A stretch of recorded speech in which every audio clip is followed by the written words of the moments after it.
Okay, so in this video, part 5 of the modeling of vampire bat video series, I want to talk about finishing the bat up.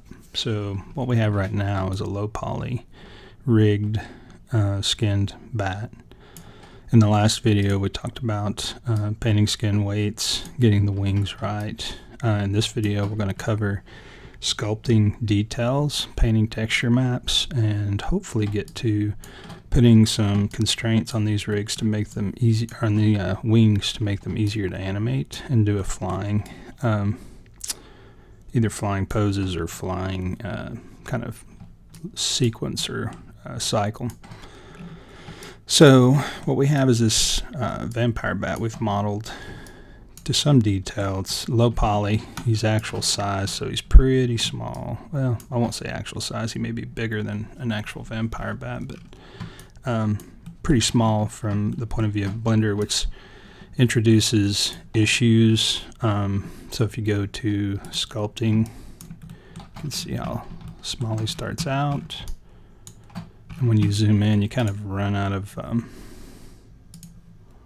select. If we go to object mode, hit F, and then go to sculpting, hit F. Notice when we zoom in, we go all the way in, and if you go too close, it actually clips, which we may want to get in really close here and actually be able to sculpt. So because of the size, you have to go to your window views and pretty much all of your windows. Whoops. Accidentally didn't shrink it down to size. This little arrow on the right. Hit your view. Well, I have to pull it out, I guess. And then set your clip start on your camera for that viewport. So it'll be 0.001. So now when we zoom in, we can get nice and close. And you'll do that you'll see me do it again and again on pretty much any of the windows that I'm working with in this video. So let's talk about sculpting this guy. We've got, go to modeling, we've got 1900 verts on the bat, which is good. He's UV mapped. But the problem right now is like he's UV mapped and he's got a bat body texture material and a bat head. So we separated them out. I probably want to, trying to think if I want to model it all, do it all with the same texture. Probably, yeah. So I'm thinking of him more as a game model at this point. So if we select all of our objects, well, we have the eyes, which are not UV mapped, I think, or at least they're just default UV mapped right now. Let's go and look.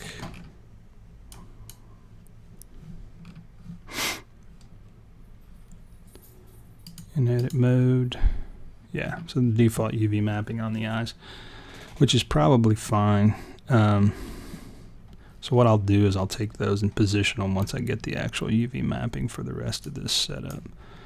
So for the purpose of a game model, we're going to want to select the body and the wings. Trying to think if I have any UV map. Well, I do have UV mapping set up for the wings, obviously. Let's see. See what it looks like. You can just select all. So there's the wing setup. There's a little bit of overlap for some reason.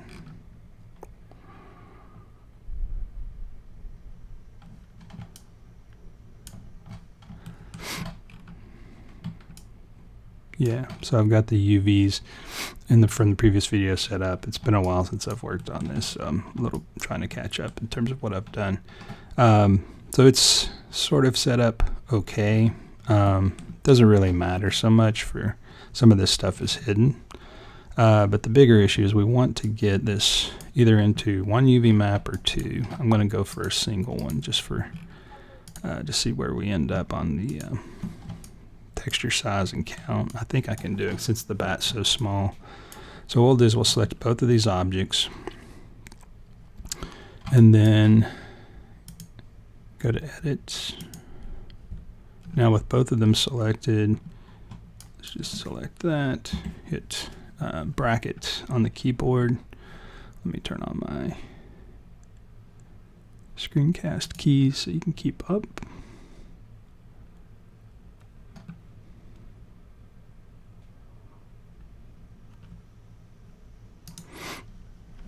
And now that so if I hit, let's do that again, select all, just a couple, hit bracket, make sure when you hit bracket, if you click on the option down here that it's set for normal so you don't have anything, it selects basically everything, and you can see then that your UVs here are going to be all over the place. So then what you can do is go UV, Unwrap, and that will place everything, it'll UV map everything into one single map. The issue is that some of this stuff, when it UVs, is going to have issues. Like this doesn't have a split right here. So you get this overlapping UV map, and it causes the UVs to be distorted. So let's go and fix that. Select that, and then UV mark seam for this. That seems to be the only one that's attached. Basically anywhere you see this overlapping white on white transparency, it just means that there's a UV that's connecting to UV maps that want to unwrap in a different way. To UV islands. Mark seam on that. So there's an overlap here from the tongue. And we could fix this in other ways too, but I'm just going to help it out a little bit. This is from the side of the mouth, so I'll mark these, and that ought to help it unwrap. And also saves us some space here. You want to get it into islands that lay out well, like these arms do. So you get this place where the teeth don't quite seam up on the edges. Can probably put a seam here to help it out. That'll separate it.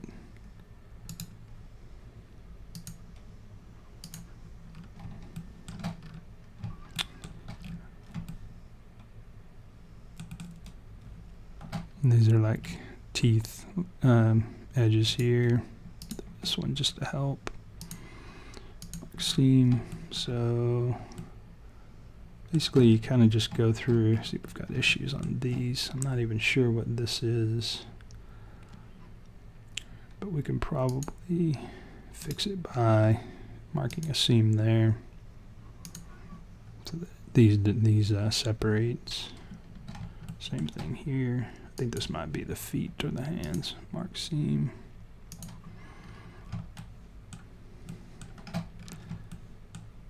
Basically seams, one of the reasons to leave kind of an island hole, if you can, is that it'll, and put the seams in the crevices and cracks so that they don't show up so easily, is that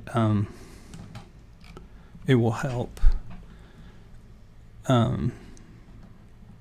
with the kind of the texture painting, and you won't end up with, if you have details on the cracks, you'll see when we get into texture painting that sometimes you can end up with kind of a line on the edge, but I don't think that's going to be too big of a problem here. One thing I want to fix though is these wings are taking up a ridiculous amount of UV map space, and they could easily be optimized by turning these finger edges into seams. So we'll mark those. And they may still kind of mark, unwrap in a crack, but let's do this. We'll see what we end up with here once I've marked all these seams. Yeah, fixed those. All right, let's do it again. So now with all of that selected, convert back to the faces. Doesn't really matter, but just to make sure you've got everything selected. UV unwrap. So now you see the unwrap looks a little bit better and seems to be a little more efficient. So what it's going to do is try to basically keep everything size-wise laid out the same in terms of the amount of UV space. So we'll show you in a sec when I go to apply like a checkerboard, all the checkers should appear to be about the same size. Although there'll be different orientations because of the rotations here. So I think there's things we can do to optimize, but for the purpose of this video, I'm going to keep this. I'll keep it the same. And then what we could do is go and then take our eyes using the same UV map. So right now these are two different objects. So it doesn't really matter if they're two different objects, because if you select one and look at its UVs, sorry.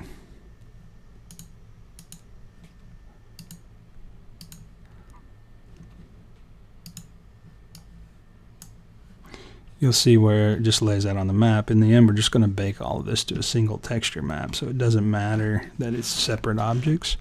The trick would be, though, that we want to make sure all of the objects on this thing, including the eyes and any other individual parts, are laid out for the UV map. So if we go to Edit, you're going to see where our eyes suddenly are taking up a large chunk of the space. So in order to see what we need to, hit bracket again to get everything selected. In order to see where we need to put the eyes, we can just then select, whoops, the islands and scale it, oops, wrong one.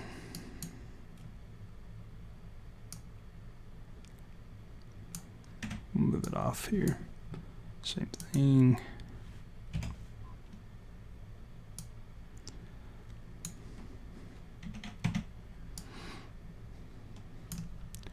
So we'll get those scaled to the right, equal size.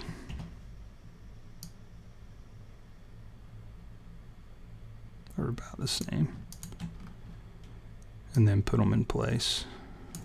So then we can put those probably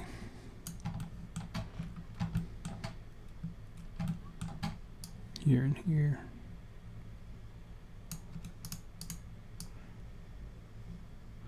Got snapping turned on. Let me turn that off. Or snapping to the grid. That's why I was getting that kind of strange movement. Now, one thing we probably want to do for the purpose of readability and to make it easier to texture map is, assuming this guy's eyes are pretty dark, he's got big pupils, but we may actually just want to unwrap these in a different way. So if we hide the body,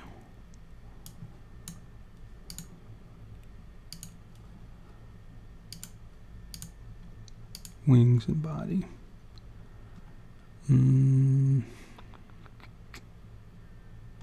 Which I think is up here. Then we can basically take these, just select around the center seam right there and mark that.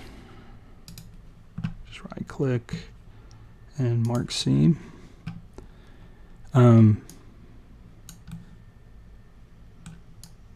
And that should help us then texture the eye or set it so that it'll, if we go and we remap those now, get brackets so we get everything, UV, unwrap, then we get these circles. Obviously some circles, the back side is a little less important than the front side. So if we hit that, here's the back side part, so we can scale those down a little bit smaller. And then pull them off here.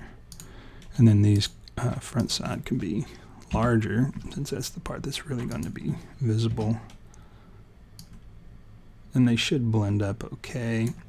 Let's just pull this here. Then we'll turn the body and the wings back on so we can see everything. Go back out to object mode and select everything. Excuse me. Eyes.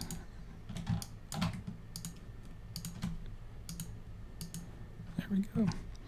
So that'll help us see where to put the parts.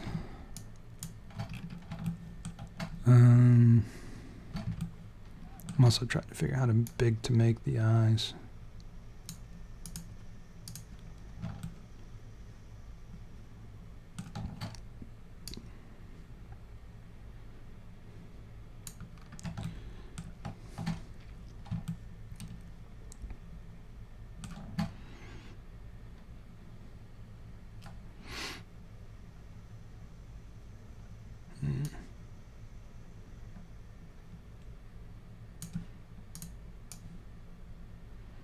I like to keep things together just so that you can tell they're not spread out too much.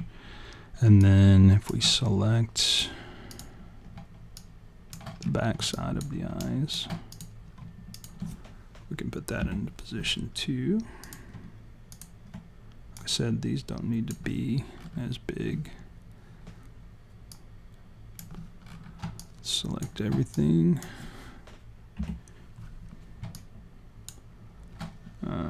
Set it for normal, so we select it all. So then we can just take these two parts and scale them up to fit.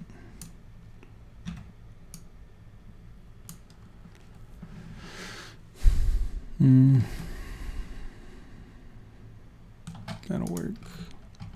So that's our UV map now for a single, for the bat is it single texture. So we can lose the individual materials and or apply the individual materials to just the it's okay to have the eyes there.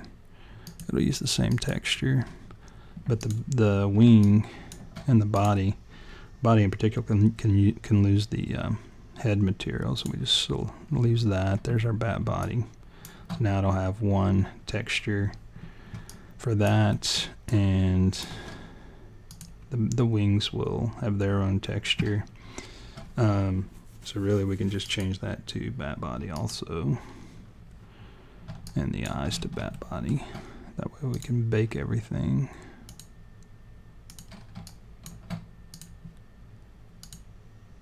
Once we get our details sculpted.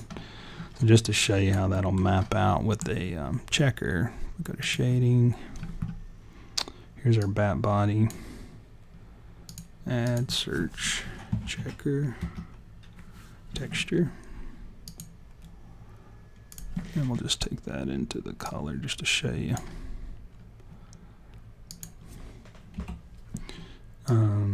And we'll do a Control T. I have the node Wrangler set up, so if it's an add-on, you can add. I've done it in the previous videos. Basically, I just want to use that to scale these to show you more checks.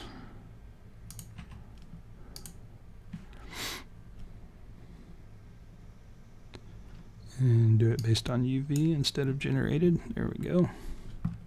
That way everything lays out correctly. Let's go 10.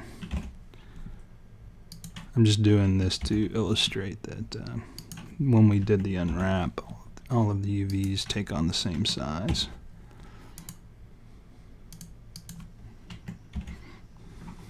There we go. So there's our UV unwrapping, and it looks pretty good. There's no obvious seams. It's kind of hard to tell with a low res. I've got my cropping here, or my view set to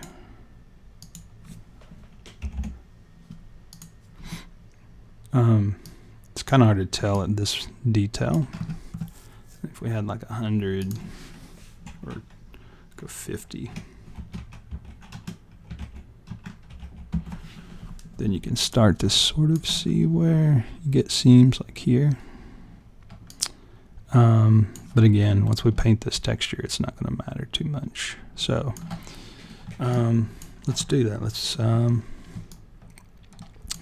we'll do detail, I think, first. By detail, what I mean is we're going to sculpt this guy to make him a higher res, and then bake a normal map for the to kind of create a detail map. And we can also use that high res version when we're texture painting to do cavity maps and things like that. So let's go and do that. Let me save this.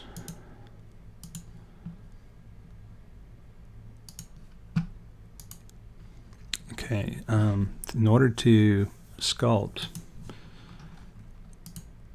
we need to apply a subdivision, because if we try to sculpt him right now, he's so low poly, it's kind of useless. So what we do is go to the modifier tab, add a multi-resolution modifier, not the subdivision, because subdivision surface, if we add that, we can displace it with some maps, but we can't actually sculpt that. Whereas the multi-resolution modifier, if you're familiar with ZBrush, is basically like creating subdivisions in the same way. And we'll create some subdivisions. You're not going to see them here because I'm in object, or in modeling, I think. Nope. Yeah, I've got two subdivisions. Here's that. Oh, was I subdividing the...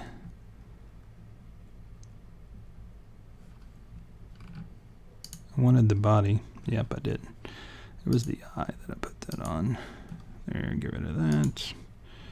We don't care about it on the wings per se. We could add the even a subdivision to the modifier to the wings. But what we really care about is for the body here. So select your body, add your multi-resolution modifier, click subdivide. You can see where it smooths it. Subdivide again, smooths it some more, and we'll do it one more time. If you go to sculpting now,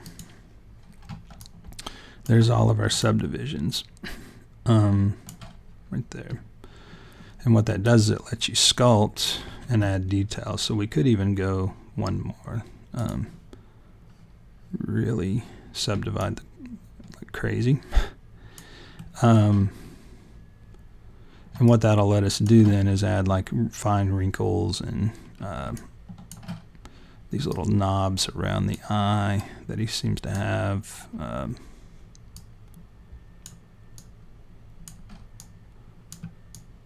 Kind of like pores. You can use it to sculpt some wrinkles in the edges. I'm going to add this. If you hit Control, kind of it'll push back, and then so you can smooth. Hold down Shift to smooth it. But the Control is good for using the second brush here for wrinkles. So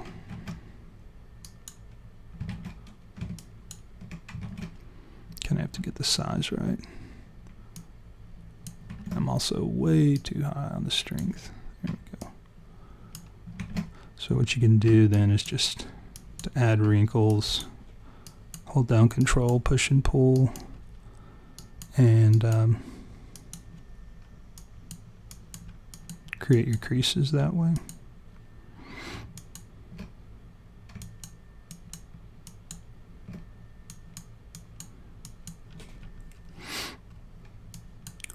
So I'm going to go through and sculpt some details here using these different brushes. We'll get into maybe painting some kind of like matte,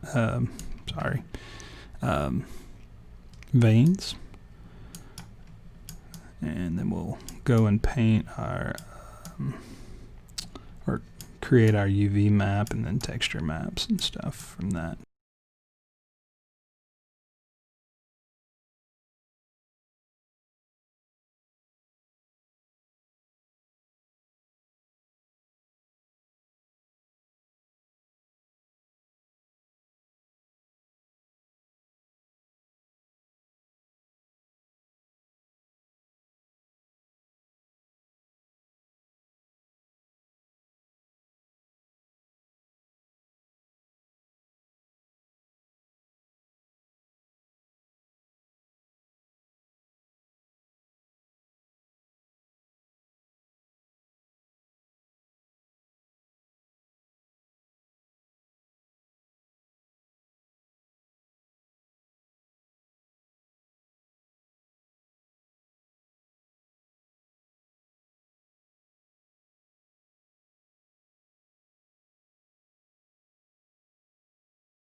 Alright, so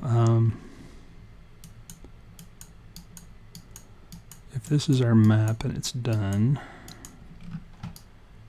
or our sculpt, what we need to do now is get this detail painted that we've painted to transfer to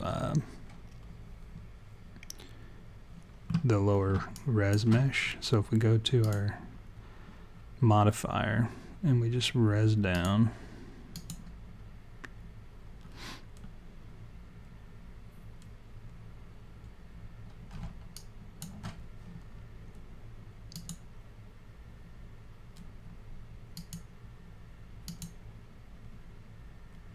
it's not showing up here. I'm just clicking on these numbers for the should go up and down in terms of the quality.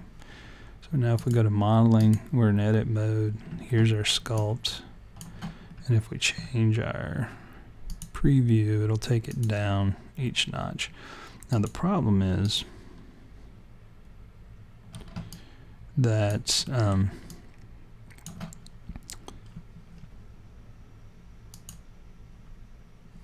that preview is going down to the original low quality or low poly mesh. So what we want to do is apply the base right here, this button, and it should change the shape of the original low poly mesh so that when we go down to the low, it holds to what we've actually sculpted, which isn't too different, radically different. But you'll be able to see that now the base mesh has some more of that spine, and you know, if we went to twice or quadruple the polys on the second version or the second level of subdivision, you'd see where we start to get the actual shape. But what we can do with this is if we set this to the lowest res. So here's the original low res version. You can see where it changed the shape pretty drastically. As much as it could, not great, but as much as it could. If we go and we take, say, this version as a selection, which is 9,000 faces. Actually, let's bake to the low res version. I just want to show what the detail looks like. Okay. This is our texture. Here's just our shape. If we go to shading and we want to bake a UV map, or a normal map, I'm sorry, we can add texture, image texture, and this is just going to put a texture right here. I usually put them over here just so I know that they're baked and need to be saved, or I'm in the middle of baking them. So let's go new. And for this particular map, since we've made it a single texture map for the entire bat, let's just do 2048. We can always scale them down later. Don't need an alpha channel. And there, we'll set that. So now, I forgot to call it. Let's call it bat normal. So now if we pull that up over here, there's our texture. It's black right now because we have it baked. So if we go to, and in order to bake the normal map, we need to go to our rendering, this little TV over here, set it to cycles, because cycles is what we're baking with. Make sure that you have it, instead of GPU support, set it to CPU so that you have access to the bake tab here. Notice if I put it on GPU, the bake tab disappears. So if we go to CPU, and the thing you're going to want is bake from multi-res. This will work when you have that multi-resolution modifier on the object and you've actually sculpted something. So if you select that, it's going to default to normals. You can also do a displacement map for taking this low res and then doing a subdivide and being able to apply like a texture map that'll take all that sculpted detail. But for now, we're just going to do the normals and set it to 8 on the margin. Basically, you just want some sort of, this is an overlap where it'll bake beyond the actual UVs so that there's some separation. And in your UV map, you should have, if you set it too big, it's going to start the stretch. I'll show you what it looks like when we bake it. But the stretch will actually just cross over into other islands. So setting this to something relatively small, depending on what your gap in your UV editor was set to, should account for. So like, since we're doing a 2048 texture, 8 pixels shouldn't cross over. Whoops, I just accidentally moved that. Shouldn't cross over too bad. So let's go back to shading. We've got our normal, we've got our texture selected. Select it here, make sure it's selected in your material, and then you can just hit bake. And this is how you know it's working. You're going to see that you've got this map that looks like this. Now, notice that because we don't have a texture on our wings, or we didn't paint like a deformation on our wings, so there's really no UV that we need there. If we wanted to, we could put veins or something like that. Sculpting wise, put that in there as a detail. The issue is that these wings are only a single, they're like a plane. So what's a normal map that pushes out here is going to look the opposite from the underside. So it's not a double-sided texture or anything. So let's take this normal and apply it to our bat material here. So if we go and add search and just look for normal. No, not that. Normal map.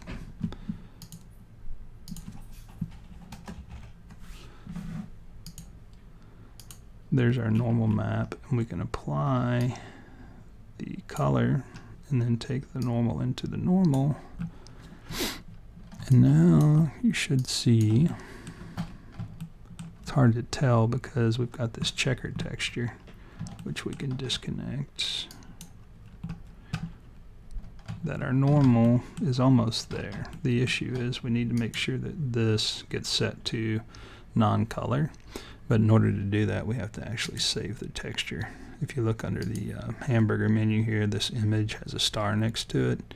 Just save your texture as a PNG, not as a JPEG, to your folder where you're doing your work.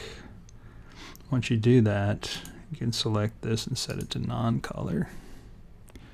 And your normal map will be much better. So you can see that normal map that we've, the detail that we painted, let me hide the armature. The detail that we painted into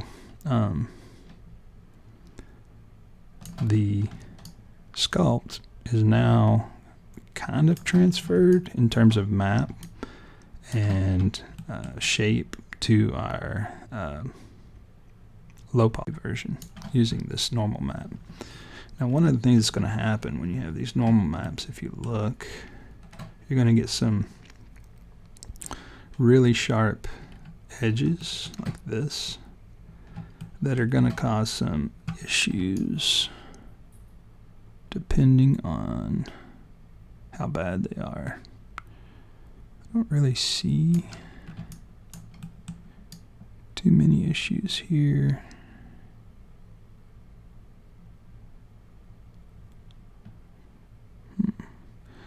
Okay, so you can see it right here in the ear. See that? And that's just where you get some overlap. Let's find the back of the ear.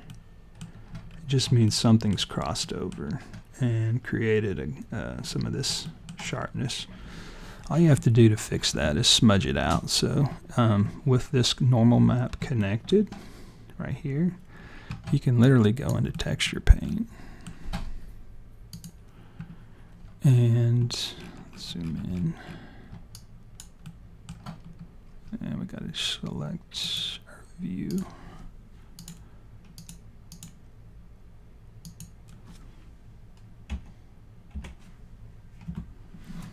So now we're painting using the tool. We've got bat normal selected here. Now we got to be careful. We don't want to paint over this, but we do want to take a look at what's causing that weird flap right there, and I think it's just a crease in the ear where they're kind of they're layered over each other, the polys. If we looked at this in edit mode, yeah, you can see that there's 2 points that are coming back, and what's going to happen is that's going to cause an issue with the UV mapping. So all we got to do to fix that in terms of baking this thing is get the points pulled back so that they don't collide with the ear. So if we just pull them forward now,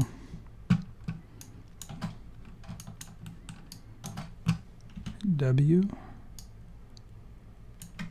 Let's don't do it based on normal. Let's do it based on global. So we're just pulling them forward. Maybe this one too.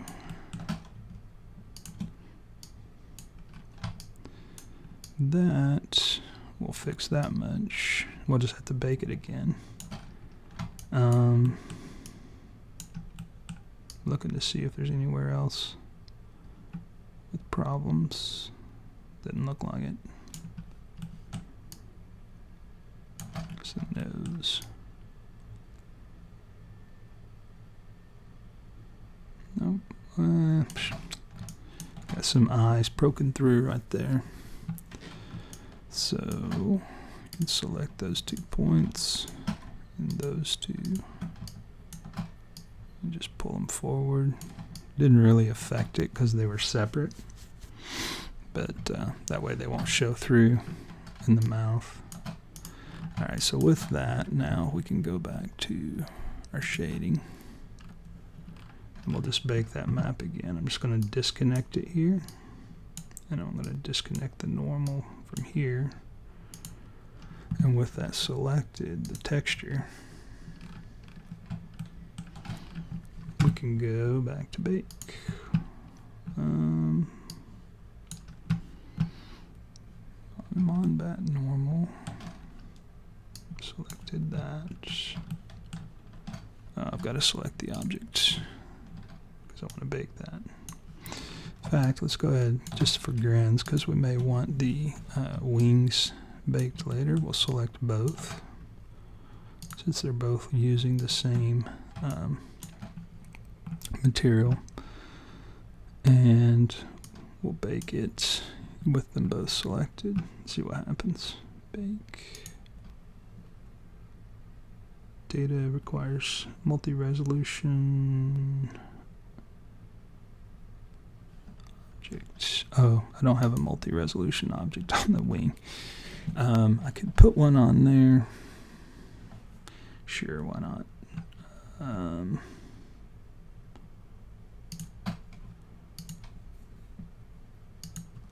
We'll add it, subdivide, and call that good.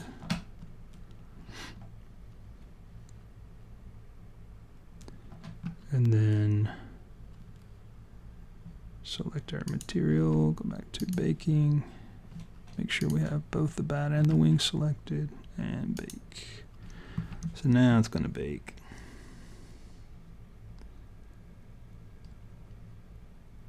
And here's the deals. You are going to see some difference, slight, maybe, no. Where as we did the subdivision, because we didn't do the simple on the wing, there's going to be some difference in the general shape. It's not a big deal. Now we can go and select that wing and remove the modifier since we've got the texture baked. Just get rid of that.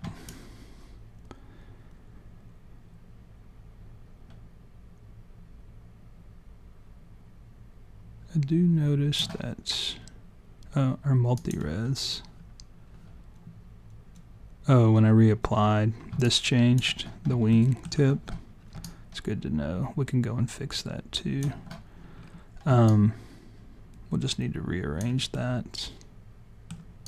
Same thing out here. That's okay. But now we have our texture baked. Let's pull it back, or our normal map, I should say. Save it. And apply to the normal. Now you'll see that those ears got fixed because they weren't colliding anymore. So now we've got our normal map. You can control the strength of it, whatever, but we're going to leave it there for now. Make sure everything's saved. Let's go and fix in modeling. I'm just going to look at it from the top down so I can kind of pull these and do position that way. So what I'm going to do is just select all of these and pull them. Probably best to do them individually, but mirror them across since the wings are mirrored. And pull them into position.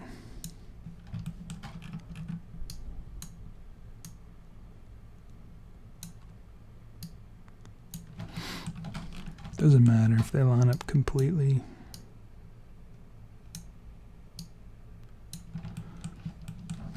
And we'll just do them individually.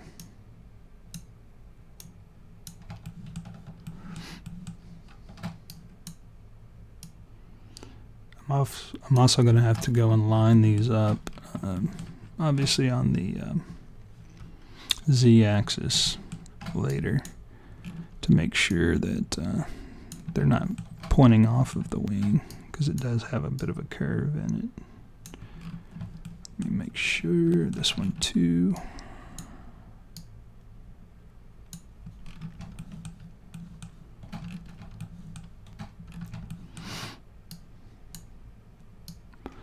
And the reason that occurred is because the reason that occurred, yeah, you can see where they don't line up, is because the when I applied the modifier to the base, it shortened these because of the subdivision. When you subdivide something, it basically finds an average between the points. And same thing with subdivision modifiers. So when you find that average between the points,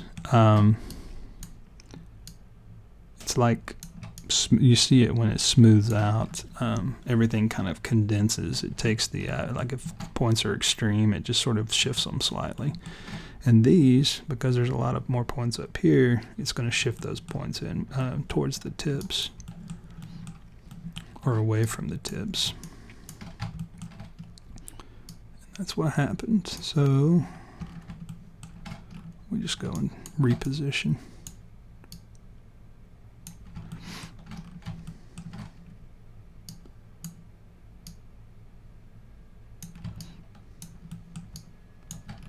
I think that one's going to be okay.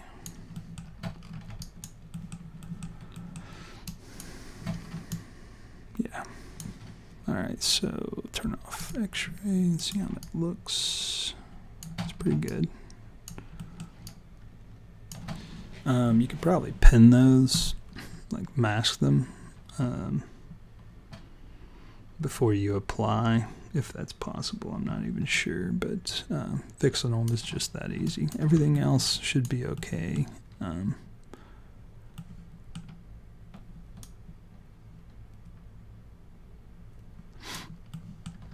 Yeah, okay. So now let's go back to object. Now notice here's the standard, or the shaded mode, non-shaded mode. The UV, the normal map doesn't show up. It'll show up in the shaded mode. So let's talk about painting a color texture for this guy. Let's go to shading. Got our normal map now. Let's lose the checkerboard. We don't need that anymore. Let's think about what would he look like. We'll go ahead and this is going to be where we get into like the size of him in terms of his materials and stuff. So let's think about if he was these ears. Normally bats have really thin material or thin ears. So if we turn on subdivision surface, nothing happens initially because you need to have some light to actually see what that's going to do. And you also, it's easier to check if that light, where is it? Way out there, is closer and behind whatever surface you're trying to sort of fake the translucency with. So I'm just going to pull this light up and put it behind him. Now this light as it exists by default is way overpowered. It's like 1000 watts. So you're going to want to make it like 1 watt perhaps to get closer and see how that looks. Now the other thing is you can start to see the subsurface effect. Depending on, let's make it 2. Depending on the size of your object, it's going to differ. And you're also going to get some sort of like shadow casting from the light that's going to cause issues in Eevee mode. Now, that won't cause issues in cycles mode. So we're in cycles because we just baked our UV. So if we go, and I got to be careful here, we go to the rendered view, you get an idea of what's actually going on with the subsurface material right now. I'm going to just go in and out of the UV or the rendered mode because I don't want to like bog down the video. But the trick here for getting this to work and look correct is to select your material, select the object and the material. Right now our subsurface is cranked up, but because of the scale of this bat, the light passing through is too much. It's overkill. This is for a distance. This is how far the light will pass through the surface based on its actual scale. The other thing is we don't have a subsurface color, so let's just make it kind of red or pink. And look at it now. So you notice that it changes. It's got kind of this brown-white thing going on, and that's because depending on those numbers, these numbers, and the scale of the model, the object, light will pass through in varying distances, and that creates this change in color. So what we need to do is, this guy is so small, we need to make it sort of something like 0.1 perhaps, and then maybe 0.02. I'm just taking it down like a factor of 10. You start to see the effect change here, which is good in the Eevee, and you'll see it change here, which is starting to look kind of correct in cycles. Although he's still too, I mean, this is probably pretty close, but it's still too translucent. It's like he's a really kind of papery skin. All right, so let's go just a little bit smaller. We'll cut that in half. So 0.05. This will be 0.01. And this will be 0.005. Just to keep the same kind of human skin ratios. Yeah, it's getting a little better. That way you get the shadow casting through the face and the ears translucent enough. and then the body, the legs. So yeah, it looks pretty good. I mean, could be better, but I'm going to leave it at that just to play with, call it done. You can kind of see that in the Eevee it starts to look a lot more waxy skin tone, which is good. We can fix that by cranking up the roughness even more. So now you're starting to see how the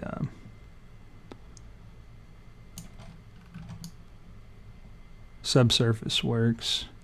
And the reason I made it that way is just because this guy is going to be semi-transparent, and I want to kind of, in painting the texture, I want to show you how to do some like vein map painting for him. So we're going to go with that. Let's save. So this is just subsurface. It's basically the equivalent of the way light passes translucently through your skin. So again, the issue here is like we're doing the same texture on the wings, but you notice they don't render the same as the body, and that's because they're a plane. Subsurface, for whatever reason, the way it calculates is it needs kind of a hull or a shape. So in order to get a subsurface effect on these wings, we would need to make them into a double-sided object, or basically duplicate them and then sew them up at the seams, which is too much work, really, for this.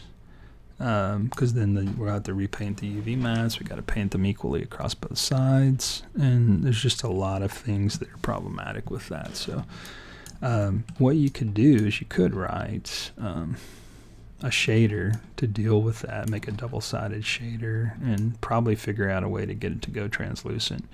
In terms of doing it in Eevee or Cycles, I don't know of a way to get a single-sided surface to do the subsurface translucency, but there's probably a workaround for it. If not, could probably file a bug report and see if somebody can make the shader work that way. But for now, we're just going to work around it. Okay, so to do texture painting, we just need to add, the same way we did our normal map, we need to add a new texture.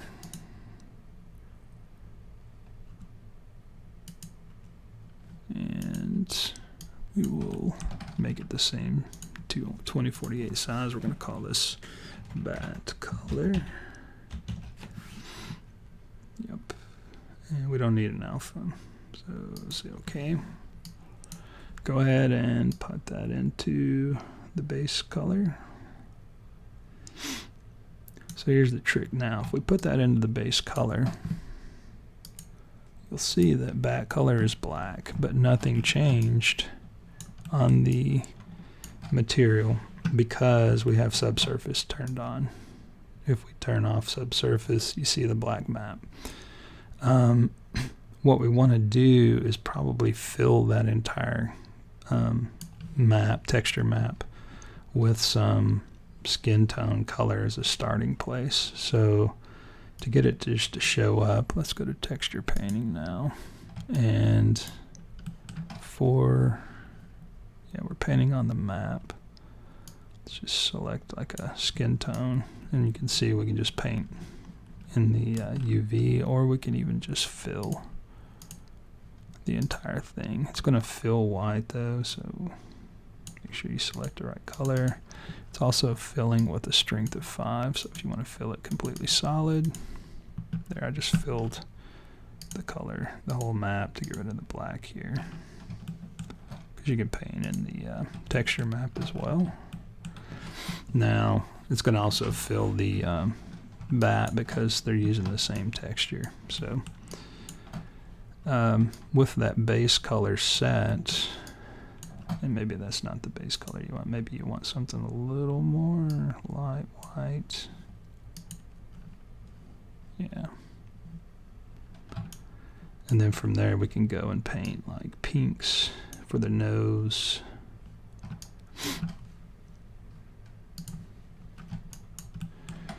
And we'll tone it down in strength a little.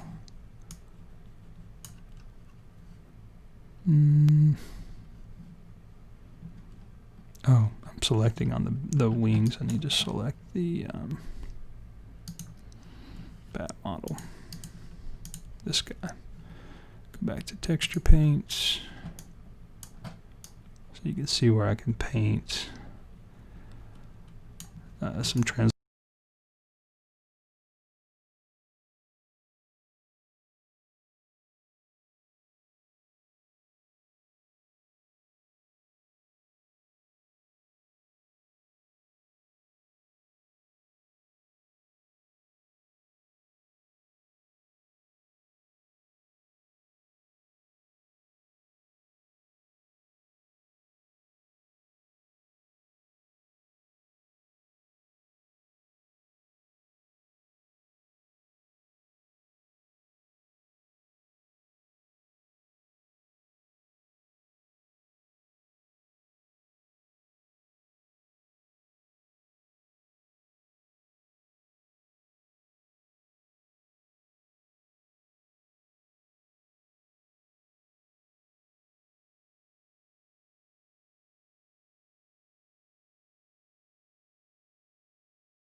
And then we'll get into painting the veins here in a sec. I just want to...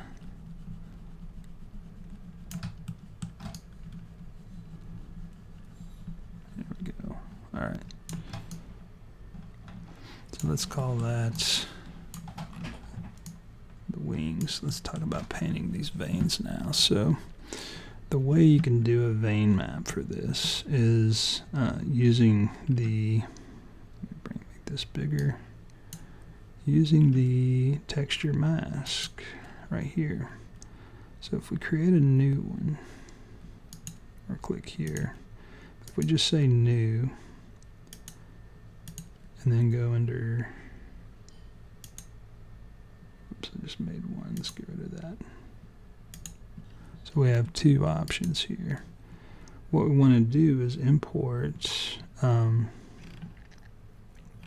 the black and white map for this. So we can go and we add a new texture, just open, and then from that, if you go back out, I just have to find my folders. You can find these on the web, but basically look for brush mask, or brush alphas. And I have one for veins. Let's look and see what all of these look like. Yeah, this is a good one.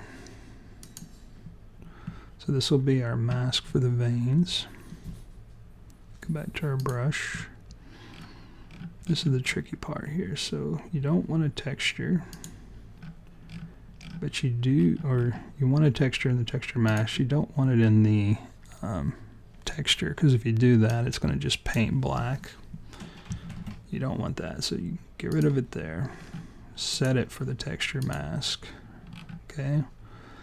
Make it so that it's view plane, and then set the stroke method to anchored. And then when you select a color for the brush, we're going to go darker here. And make it slightly transparent. You can actually paint that pattern and drag it and kind of rotate it. But we don't want it to be that big, so let's make it a little bit brighter red since we're going transparent with it.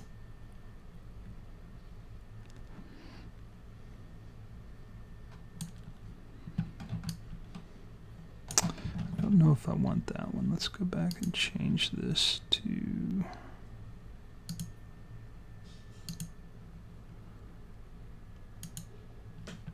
something less. Maybe this. I think this will make a better one. Something simpler.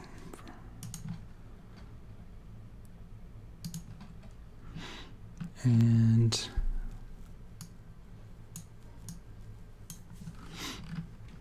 make sure it's not set for texture and that it is set for mask, view plane, and anchored.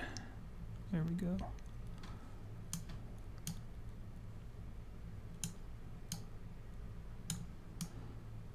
So basically I'm just making these overlap. Kind of connect.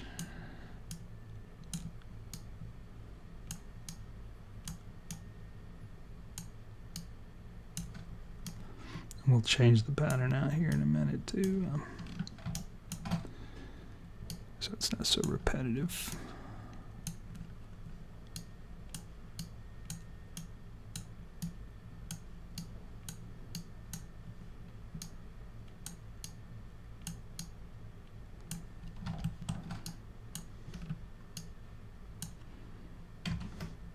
Problem is these vein patterns get really thick quick, and these would be thinner kind of veins.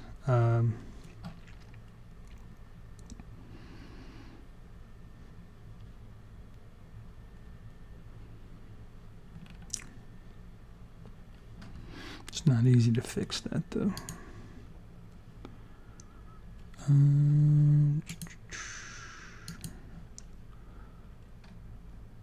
We could thin it up in the actual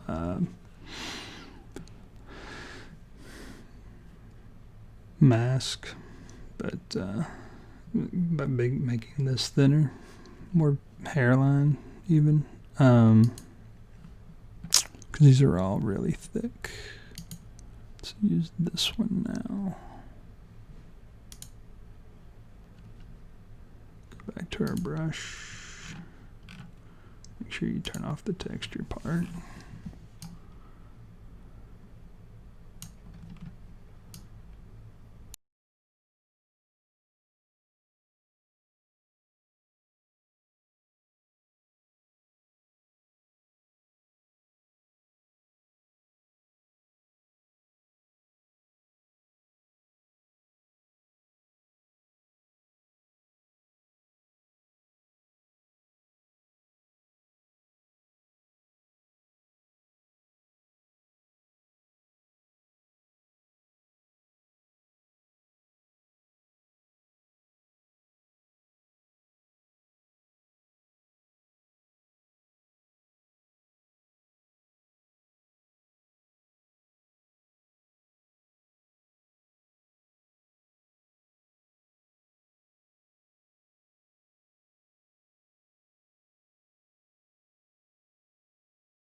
Let's call that good.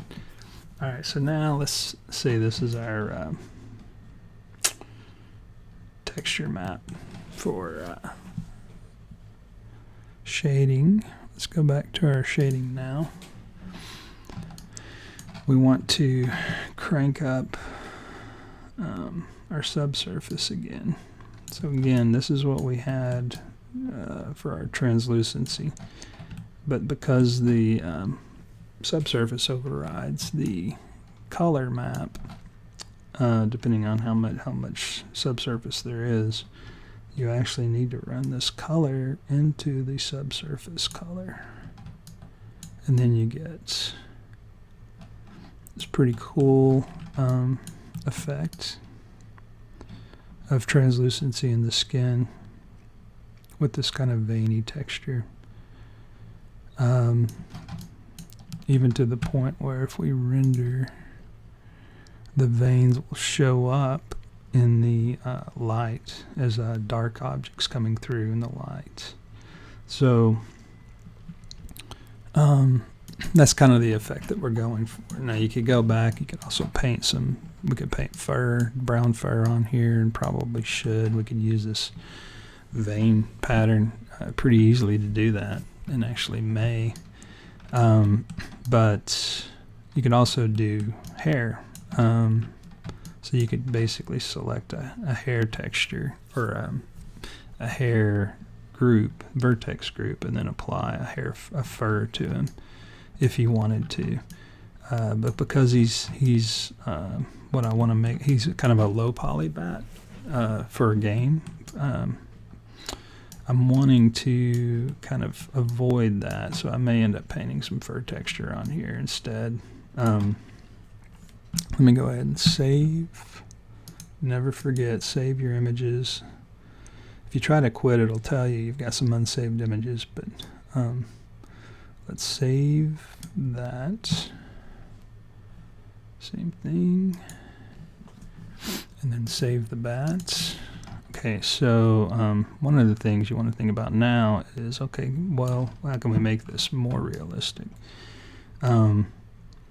Maybe what we want to do is create a, like I said, a reflectivity map to pump into the roughness. So what we could try at first is basically take this back color. Let's add a converter from RGB to black and white. So take this color in there, and if we just ran that straight into the roughness,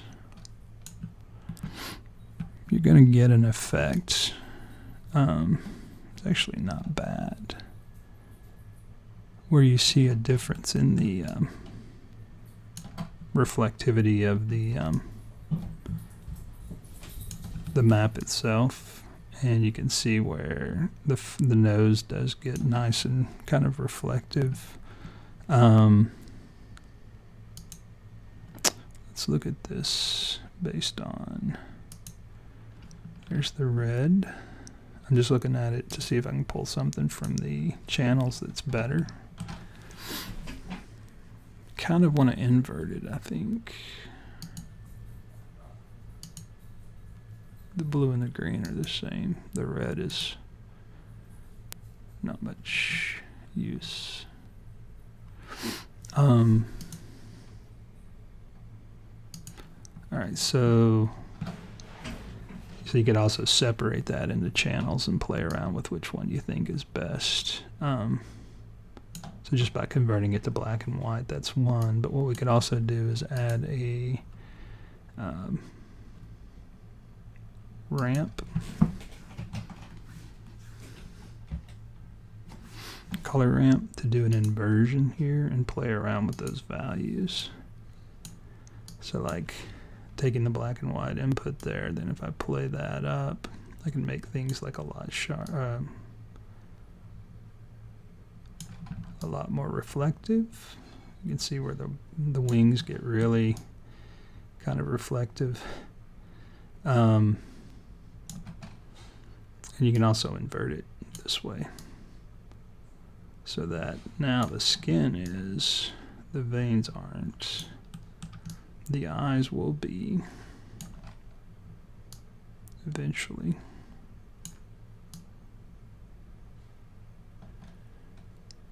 Because they should become white.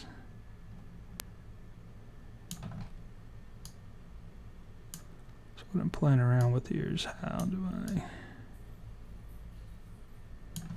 and the teeth. It's actually pretty good.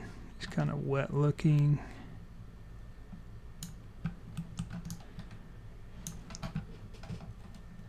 The wings are sort of messed up, but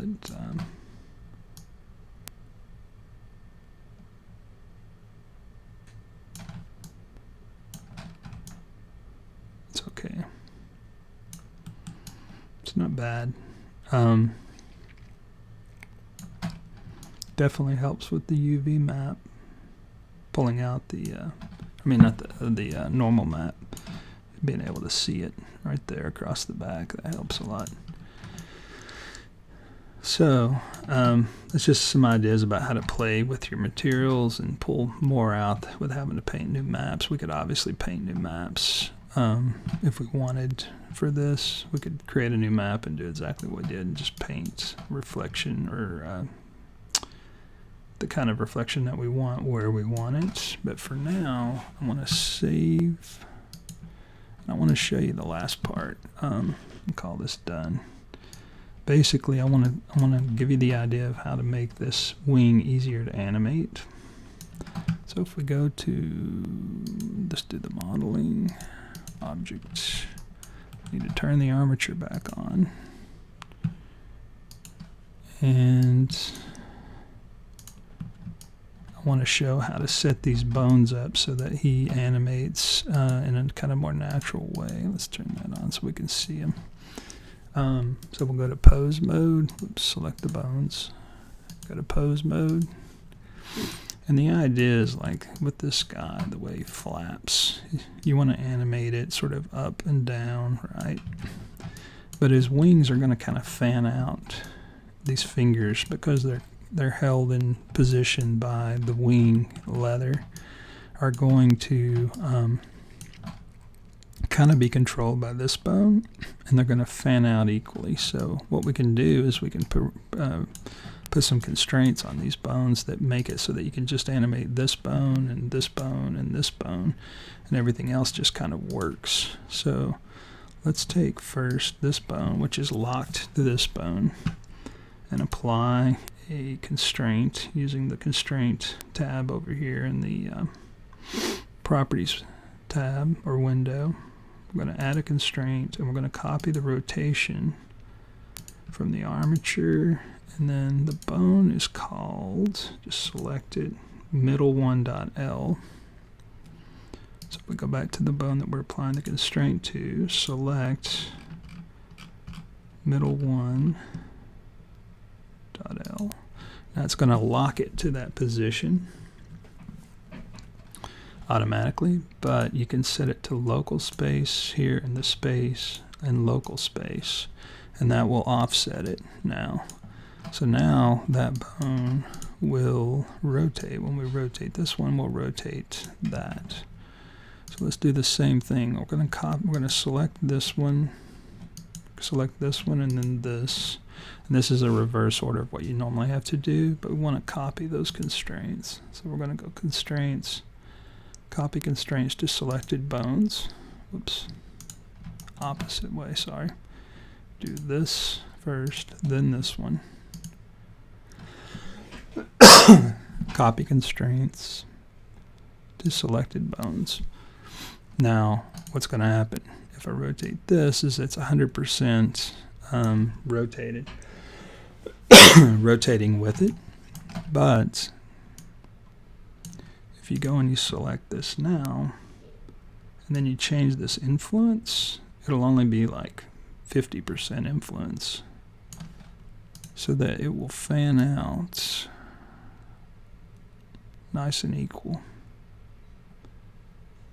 Okay, so then the same thing with this one. So if we select this, this one, and then this one, copy constraint.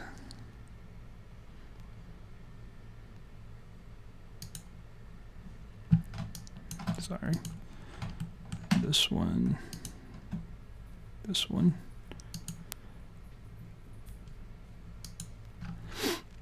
I'm just going to have the same setup with the bones, 50%, which may be too much because now it's going to kind of close in on this.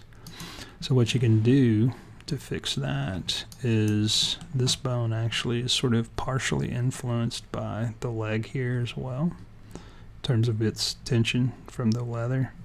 So we could go less here, but also add another copy constraint.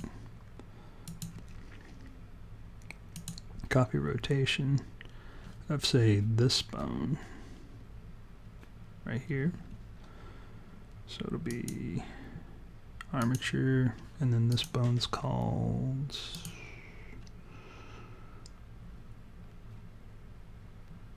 now you may not want to do this particular one, but let's just see how it works. So it's leg bottom L.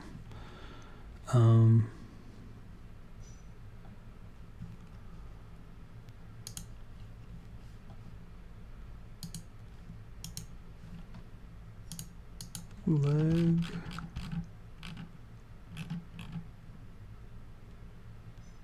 bottom L. So now it's half and it's 100%.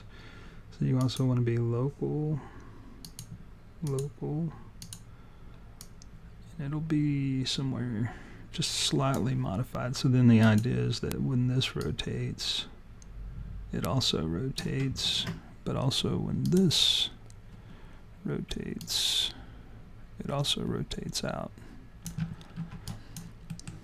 So they kind of affect each other that way. And the thing is, you only kind of want it to affect it on the Z. So we'll turn off on the X and the Y, because then if this leg goes down, you don't want it to make it pull it that way. But if it does go on the Z, then it should have some influence. Okay. So now we have our wings that can fan, and we probably want to tweak this a little bit more. So it's got a little, not from the leg,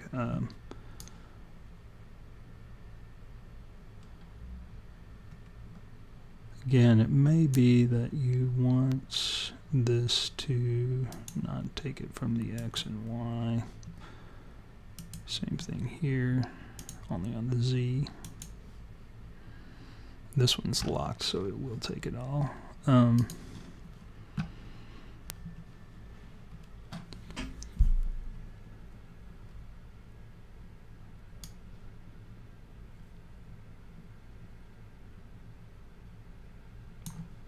Let's just try. We'll see how the balance works. All right, so there's our control for that wing. So now we can control it with just this, but we can still rotate each one of these and fix them individually, which is nice. We can add those same types of constraints to these as well, so that we get a kind of control along the just this outer rim. But what I want to also show you is that you can do it in an inverse proportion, where we can take this and make it so that this, when it extends, will cause that to extend out like an umbrella effect. So if we apply copy rotation, armature, and we want it to copy the rotation of this bone, which is our forearm.L.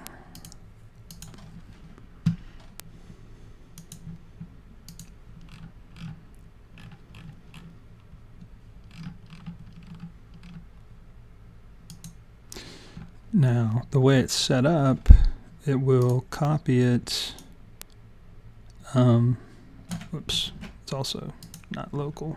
Let's go local, so that it'll copy it, but it'll also magnify, which is kind of cool, but it's not what we really want for this. We want to invert that Z. So now, and not do the X and the Y again.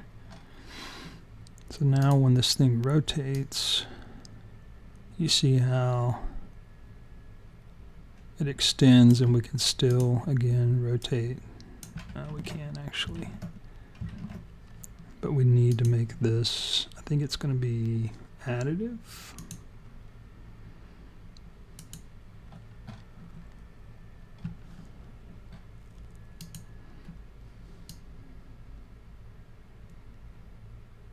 And then if we do additive, we can rotate individually that way to fix it. So this might end up being a little bit greater.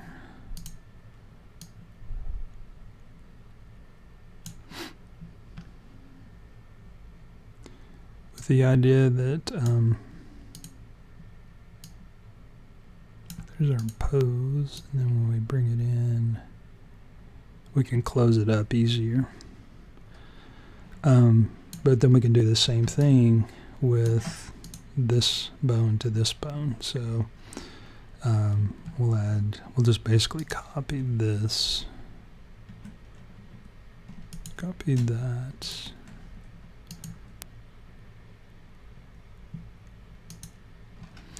now for this one we don't want to target the forearm, we want to target the upper arm. So select it,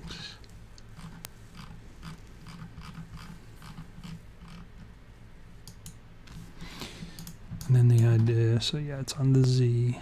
So when this closes,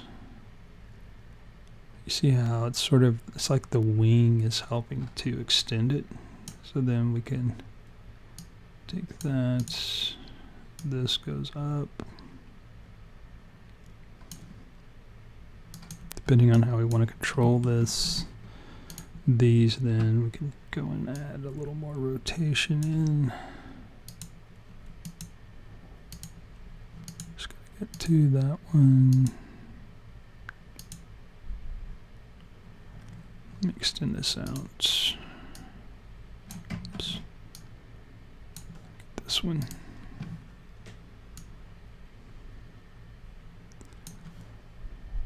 Let's see.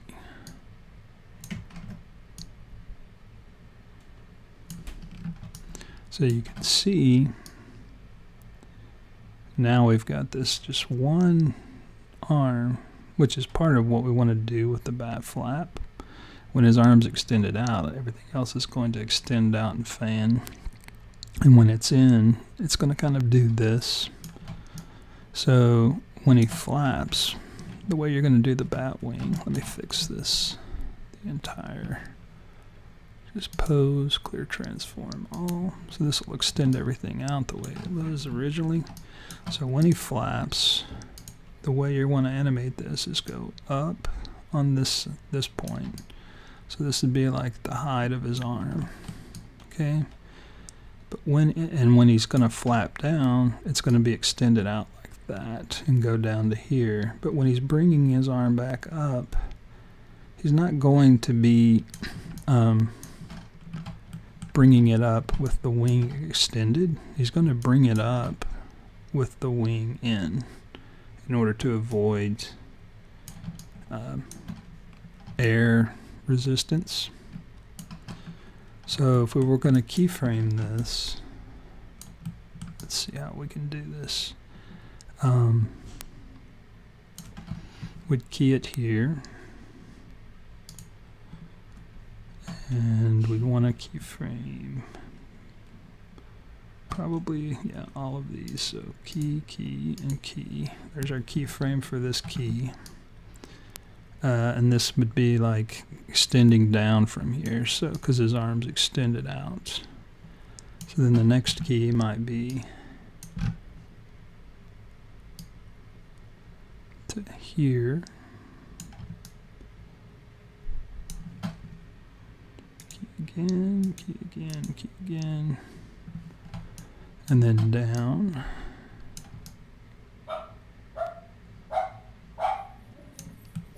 We're just going to make it real simple here. Key again, key again. Whoops, I didn't change the frames. Key again.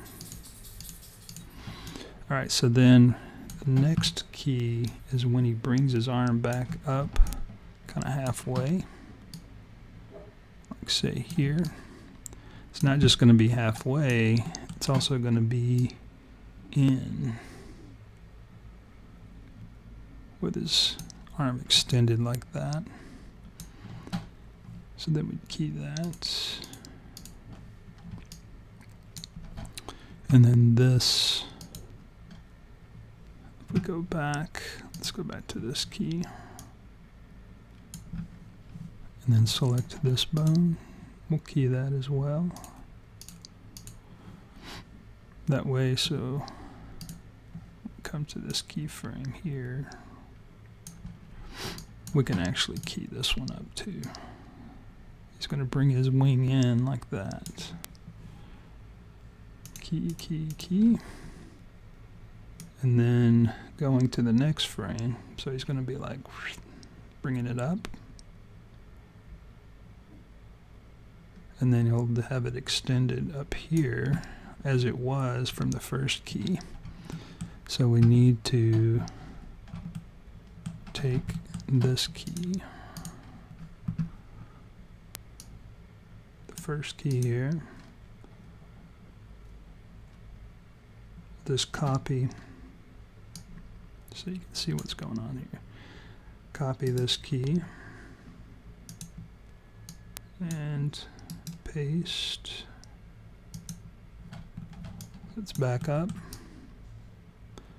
and then we need to go and select this key,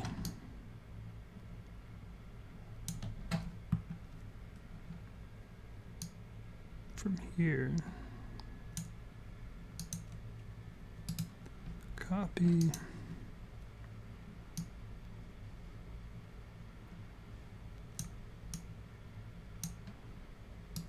paste. So now it's extended, so when he does the wing, and this is kind of rough looking, we could work on the keyframes a little bit, but the idea is that he flaps, and when he's bringing his wing up, he brings it in tight and then extends it like that. So he's going to flap, extend, and then flap again. So if we make this, what is it, 42 is the end of our frame, and just hit play, there's our flap. Now his legs are going to be, you can see where his legs aren't doing what they should be doing. They should be moving a little bit. His body should be bobbing. But you get the idea of how it would work. And he might actually even be like stroking forward and backwards a little bit too. But So basically I animated 2 bones to get that wing to flap like that. And I could do the same constraints on the opposite side, and you start to get a pretty good bat flap, okay? So let's just keep working on this. Let's see, so it's up, his leg will be up, like this. And it's extended, so it'll be, let's go ahead and keep that. It's extended, so this might be, let's go to local so we can rotate on that axis. Now that's where it's going to let that leg out, and it's going to affect this bone too because it's out. So it's out and then maybe up like that. Key it. And then as he brings it down to here, same thing.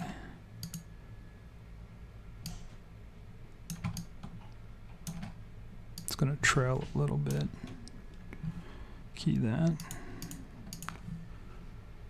And then when it's down to here,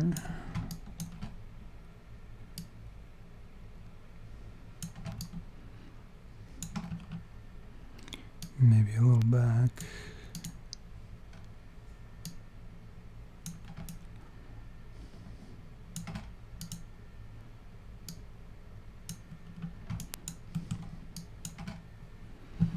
Key all that. And when he brings it in tight, it can come up and in tight. Because everything's going to relax, right?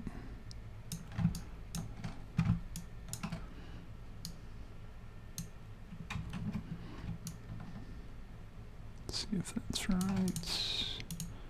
It's going to lag a little bit behind. Key, key, key. And then back to that first. Copy that.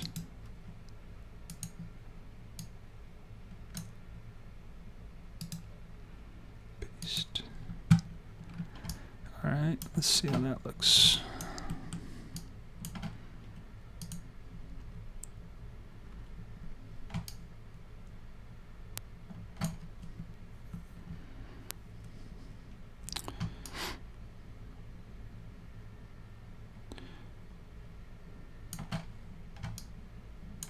Yeah, it's okay. It could use a little work, especially on that short leg. But you get the idea. Now it's starting to look a lot more like a bat flap. Obviously, you'd want to animate him kind of up and down so that when he's stroking down, his body goes up, and when he releases, his body goes down. But you get the general idea. So if you have any questions, just post them in the comments.